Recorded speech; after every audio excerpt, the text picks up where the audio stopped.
अस्सलाम वालेकुम dear students आज हम चैप्टर नंबर 14 के विद इन चैप्टर के शॉर्ट क्वेश्चन डिस्कस करने जा रहे हैं। तो अगर हम बोर्ड पॉइंट ऑफ व्यू से देखें तो बोर्ड पॉइंट ऑफ व्यू से चैप्टर नंबर 14 से 2 MCQs आते हैं और 4 शॉर्ट क्वेश्चन। 4 शॉर्ट क्वेश्चन में से तकरीबन 3 शॉर्ट क्वेश्चन, 2 से 3 short question with in chapter होंगे। तो ये with in chapter short question आपके लिए बहुत इंपॉर्टेंट है, इसलिए आपने बड़े ध्यान से ये लेक्चर सुनना है स्टूडेंट्स।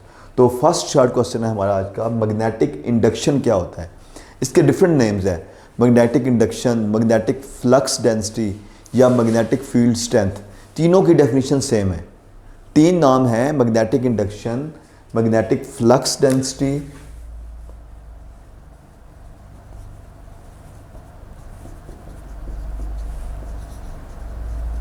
और मैग्नेटिक फील्ड स्ट्रेंथ। तीनों आए तो इसके सेम ही डेफिनेशन है। और क्या डेफिनेशन है? It is defined as force acted on a conductor of 1 meter length held perpendicular to magnetic field when 1 ampere current is flowing through it। अगर एक कंडक्टर जिसकी लेंथ 1 मीटर हो उसे मैग्नेटिक फील्ड के परपेंडिकुलर रख दें आप और उसमें से 1 एम्पियर करंट फ्लो करे तो जितनी उस पर फोर्स लगेगी वही उस पॉइंट पे मैग्नेटिक फील्ड स्ट्रेंथ या मैग्नेटिक इंडक्शन या मैग्नेटिक फ्लक्स डेंसिटी होगा। इसका रिलेशन होता है B = F/IL। इसका ऐसा यूनिट होता है टेस्ला। और अगर यहाँ से देखें तो 1 टेस्ला किसके बराबर होता है? फोर्स का यूनिट है न्यूटन, करंट का एम्पियर और लेंथ का मीटर, न्यूटन पर एम्पियर पर मीटर। तो ये MCQs में आपसे पूछा जा सकता है कि 1 टेस्ला किसके इक्विवेलेंट है। तो नेक्स्ट स्टूडेंट्स हमारी डेफिनेशन है आज की, मैग्नेटिक फ्लक्स क्या होता है। इसका सिंबल है φB। तो मैग्नेटिक फ्लक्स क्या होता है? ये सिमिलर है इलेक्ट्रिक फ्लक्स के, जिससे आपने इलेक्ट्रिक फ्लक्स चैप्टर नंबर 12 में पढ़ा था। तो मैग्नेटिक फ्लक्स क्या है? Number of magnetic field lines passing through any surface area. किसी सरफेस एरिया से जो मैग्नेटिक फील्ड लाइंस की तादाद होती है that is called magnetic flux. और इसका फार्मूला होता है φB = B.A। अब A क्या है? इसमें यहाँ पे A वेक्टर जो है that is called area vector. और एरिया वेक्टर आपने पढ़ा हुआ है, it is normal to area. ये एरिया के नॉर्मल होता है। अगर ये वाइट बोर्ड एक सरफेस एरिया है तो इसका area vector normal to outward होगा। तो जिसकी लेंथ जो है वो वेक्टर की लेंथ किसके बराबर होगी? मैग्नीट्यूड ऑफ एरिया के। उसकी डायरेक्शन क्या होगी? Normal outward. तो एंगल थीटा जो है ये B वेक्टर और A वेक्टर के दरमियान है। तो स्टूडेंट्स अब फ्लक्स मैक्सिमम भी हो सकता है और मिनिमम भी, ये भी यहीं पे डिस्कस करते हैं कि फ्लक्स मैक्सिमम कब होगा। फ्लक्स मैक्सिमम होगा अगर एंगल जो है वो 0 डिग्री हो। एंगल किसके दरमियान? A वेक्टर और B वेक्टर के दरमियान।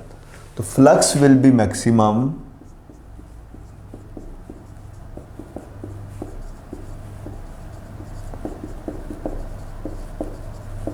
if surface area is held perpendicular to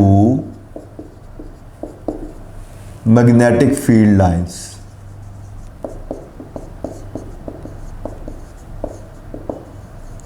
area हमने परपेंडिकुलर रखना है। तो स्टूडेंट्स सपोज करें ये आपके पास मैग्नेटिक फील्ड लाइंस हैं।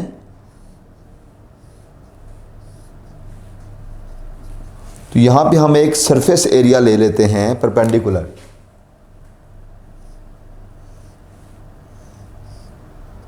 तो इसका एरिया वेक्टर राइट साइड पे होगा इस तरह।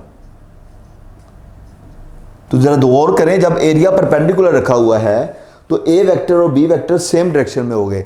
जब 2 वेक्टर सेम डायरेक्शन में हो तो थीटा 0 डिग्री होता है। तो ये बात यहां पे स्टूडेंट्स अक्सर कंफ्यूज कर देते हैं कि वो एरिया परपेंडिकुलर लिखा होता है तो थीटा 90 डिग्री पुट कर देते हैं। भाई एरिया परपेंडिकुलर है लेकिन A वेक्टर और B वेक्टर तो पैरेलल है। जब आप अज्यूम करें ये मेरा हैंड एक एरिया है, मैं यहाँ पे परपेंडिकुलर रख रहा हूँ, ये एरिया वेक्टर है, तो देखिए एरिया वेक्टर B के पैरेलल हो गया। अगर 2 वेक्टर पैरेलल हों तो एंगल 0 डिग्री होता है। तो इसका मतलब है यहाँ पे एंगल थीटा आप 0 डिग्री यूज़ करेंगे। तो फ्लक्स का ये जो फार्मूला है φB ये बन जाएगा BA cos 0 डिग्री। cos 0 1 होता है तो आपके पास मैक्सिमम फ्लक्स क्या आ जाएगा, बी ए। यहीं पे हम डिस्कस करते हैं मिनिमम फ्लक्स।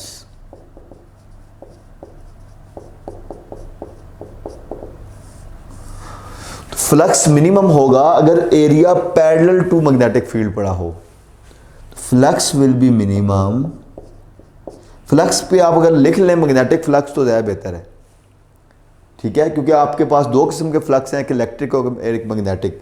तो बेटर है कि आप यहां पे मैग्नेटिक फ्लक्स ऐड कर दें, इधर भी और इधर भी।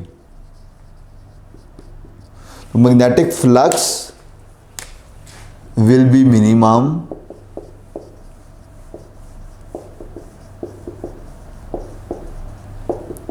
if surface area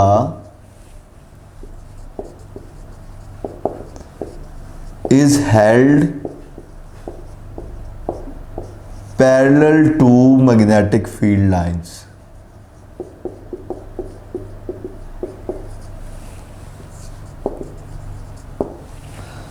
तो स्टूडेंट्स यहाँ पे डायग्राम कुछ इस तरह से बनेगी।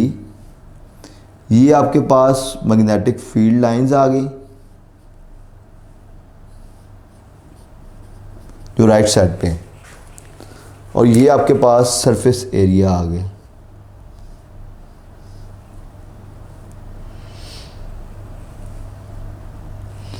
तो ये एरिया वेक्टर आ गया अपवर्ड। देखिए एरिया वेक्टर और बी के दरमियान एंगल 90 डिग्री बन रहा है, थीटा यहाँ पे 90 डिग्री है, यानी बेशक एरिया पैरेलल है लेकिन थीटा तो एरिया वेक्टर और बी के दरमियान एंगल है। तो जब एरिया पैरेलल रखेंगे तो एंगल 90 डिग्री बनेगा। सो फाई बी का रिलेशन क्या होगा, B A cos 90 degree. Cos 90 students 0 होता है, तो आपके पास आ जाएगा phi minimum equal to B A into 0, जिसका आंसर आ जाएगा 0। Flux will be 0। तो नेक्स्ट स्टूडेंट्स यहां से बड़ा इंपॉर्टेंट शार्ट क्वेश्चन है, that is Lorentz force.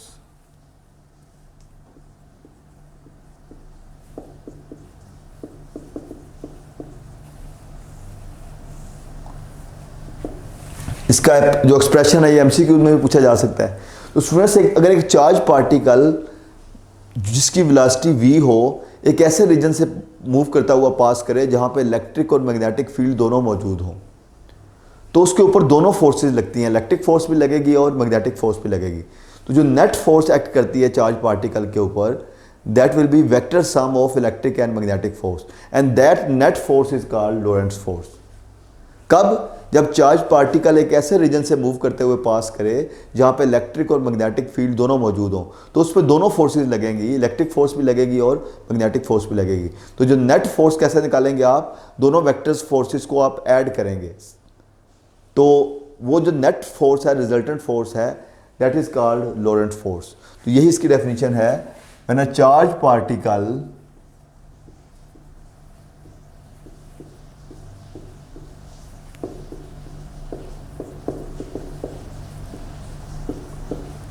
moving with velocity v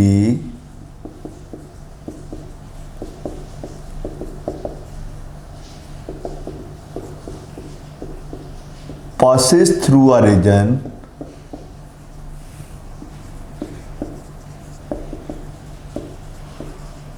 where both electric field and magnetic field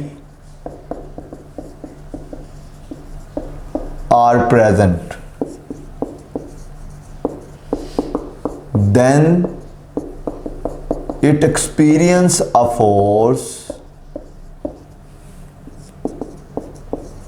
which is vector sum of electric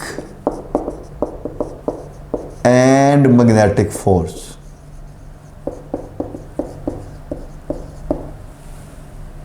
This force is called Lorentz force।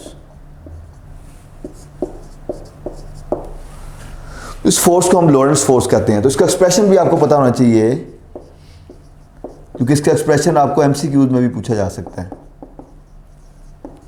Mathematically F is equal to F E plus F M. F E बराबर होता है Q E के और F M बराबर होता है Q into V cross B के। तो ये स्टूडेंट्स इसकी मैथमेटिकल फॉर्म है। तो students within chapter short questions की मज़ीद वीडियोस अगर आप देखना चाहते हैं तो मेरे चैनल ज़ैना अकेडमी ऑफ साइंस को सब्सक्राइब करें, ताकि आपको मज़ीद वीडियो का जो है वो जैसे जैसे वीडियो में अपलोड करूँ आपको मिलती रहें। और स्टूडेंट्स याद रखें कि विद इन चैप्टर के बगैर अगर आप बोर्ड में जाएंगे with in chapter short question के बगैर, तो कभी भी आपका 100% शॉर्ट क्वेश्चन अटैम्प्ट नहीं हो सकेंगे, क्योंकि बोर्ड में अब एक्सरसाइज के 10 से 12 क्वेश्चन आ रहे हैं, टोटल 33 क्वेश्चन आते हैं, और बाकी रिमेनिंग क्वेश्चन जो है वो विद इन चैप्टर से आ रहे हैं। तो विद इन चैप्टर को इग्नोर करके आप कभी भी 100% शॉर्ट क्वेश्चन अटैम्प्ट नहीं कर सकते, और 44 नंबर के शॉर्ट क्वेश्चन हैं। इसके बगैर आप जब जाएंगे with in chapter short question के बगैर, तो कभी भी आपका पेपर 100% नहीं होगा। स्टूडेंट्स चैप्टर नंबर 14 का नेक्स्ट बहुत इंपॉर्टेंट शॉर्ट क्वेश्चन है with in chapter ampere law. ये लॉन्ग क्वेश्चन में भी आ सकता है, और अगर लॉन्ग क्वेश्चन ना आए तो ये शॉर्ट क्वेश्चन के तौर पे मस्ट आ जाता है। तो एम्पियर लॉ की स्टेटमेंट आपके लिए बहुत इंपॉर्टेंट है। According to Ampere law, sum of B dot delta L into which closed loop has been divided is equal to mu naught times total current enclosed by close path. अगर आपके पास कोई close path हो, ये एक wire है जिसमें से current I पास कर रहा है, तो इसके हम एक क्लोज पाथ ले लेते हैं और इसके छोटे छोटे पैचेस बना लेते हैं, delta L1, delta L2 and so on. तो तमाम हर छोटे छोटे पैच के लिए आप B dot delta L calculate करते हैं, और फिर जब सबको ऐड करेंगे तो एम्पियर ने बताया कि इसका रिजल्ट किसके बराबर होता है, sum of B dot delta L into which closed loop has been divided is equal to mu naught time total current enclosed by closed surface। तो summation R is equal to 1 to n b dot delta L R is equal to mu naught I। ये mu naught क्या है? mu naught एक proportionality constant है जिसकी value होती है 4 pi into 10 की पावर -7 वेबर पर एम्पियर पर मीटर। तो ये स्टूडेंट्स डेफिनेशन 2 मार्क्स के लिए आपके लिए इंपॉर्टेंट है, उसको बड़ी ये टेक्निकल डेफिनेशन आपने इसी तरह ऐसा याद कर लेनी है। तो नेक्स्ट बड़ा इंपॉर्टेंट शॉर्ट क्वेश्चन है, सॉटूथ वोल्टेज क्या होती है। CRO के अंदर एक्स प्लेट के ऊपर जो वोल्टेज अप्लाई की जाती है that is called sawtooth voltage. तो इस वोल्टेज की ख़ास बात क्या है, ये टाइम के साथ लीनियरली वेरी करती है, यानी टाइम के साथ इसका ग्राफ स्ट्रेट लाइन होता है। जो चीज़ आपस में लीनियरली वेरी करें उनका ग्राफ स्ट्रेट लाइन होता है। तो इससे सॉटूथ वोल्टेज क्या होती है, द वोल्टेज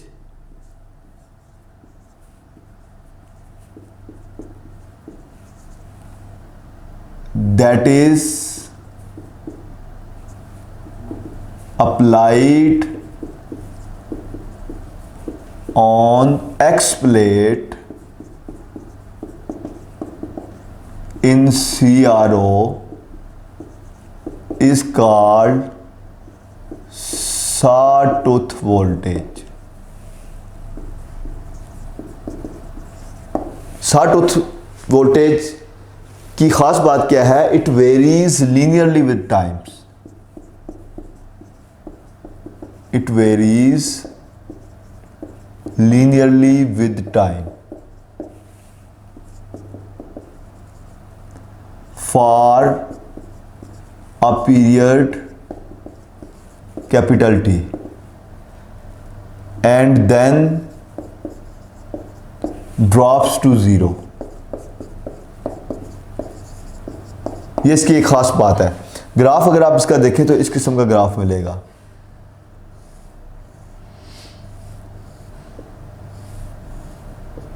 तो 0 से लेकर T तक ये लीनियरली वेरी करती है, फिर 0 हो जाती है। तो इस तरह ये ग्राफ वेरी करता है लीनियरली विद टाइम। अब यहाँ पे याद रखें कि ये वोल्टेज जो है वो एक बिल्ट इन सर्किट है CRO के अंदर, जो ये वोल्टेज अप्लाई करता है, 60 वोल्ट वोल्टेज प्रोवाइड करता है, and that built in circuit is called sweep और टाइम बेस्ड जनरेटर। तो ये एक अलग से डेफिनेशन है यहाँ पे, स्वीप और टाइम बेस जनरेटर क्या होता है।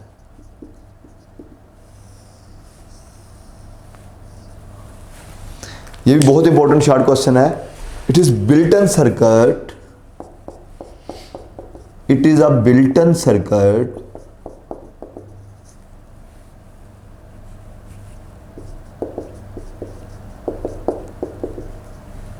in CRO whose output is sawtooth voltage, जिसकी आउटपुट sawtooth वोल्टेज है। और sawtooth वोल्टेज कहां पे अप्लाई करते हैं हम, एक्स प्लेट पे। It is applied on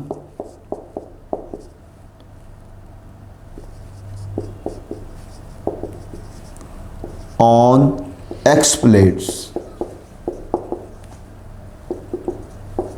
in CRO। तो ये स्टूडेंट्स आपको ये दोनों का डिफरेंस पता होना चाहिए। और ये एमसीक्यूज भी पूछा जाता है कि sawtooth वोल्टेज कौन सा सर्किट प्रोवाइड करता है, उसका नाम क्या है, स्वीप और टाइम बेस्ड जनरेटर। यानी स्वीप भी कह सकते हैं और खाली, या टाइम बेस्ड जनरेटर भी कह सकते हैं। तो ये ऐसा सर्किट है जिसकी आउटपुट sawtooth वोल्टेज होती है। तो नेक्स्ट स्टूडेंट्स हमारा शॉर्ट क्वेश्चन है, शंट रेजिस्टेंस क्या होती है।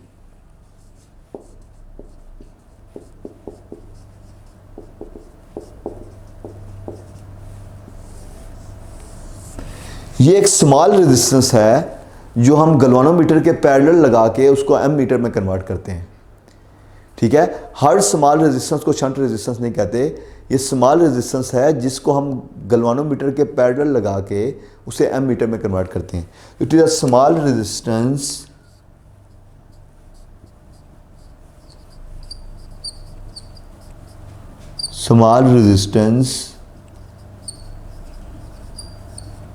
which is connected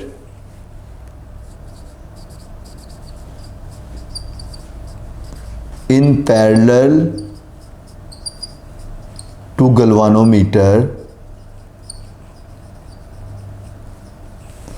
to convert it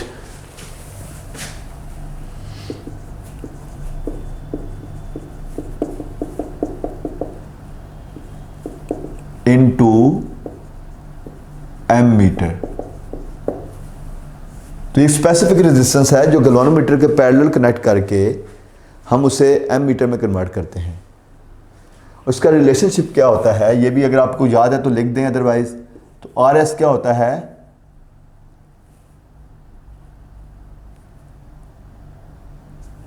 I G R G over I minus I G. Students हमारा लास्ट शॉर्ट क्वेश्चन है इस चैप्टर का, avometer.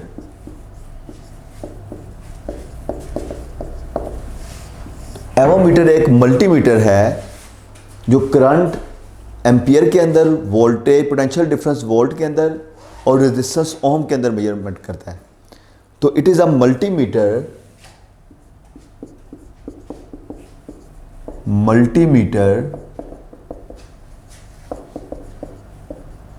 which can measure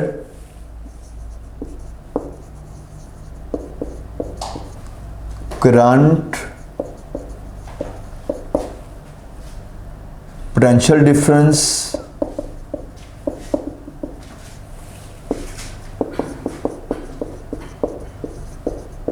and resistance। ठीक है, ये तीनों चीजें मेजर कर सकता है, लेकिन एक वक्त में ये एक चीज मेजर कर सकता है। ठीक है जी, एक वक्त में या ये करंट मेजर करेगा या पोटेंशियल डिफरेंस या ये आपका रेजिस्टेंस मेजर करेगा। तो it consist of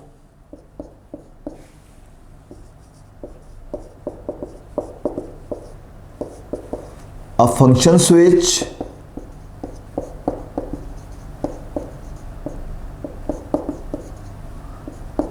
Fs and a range switch.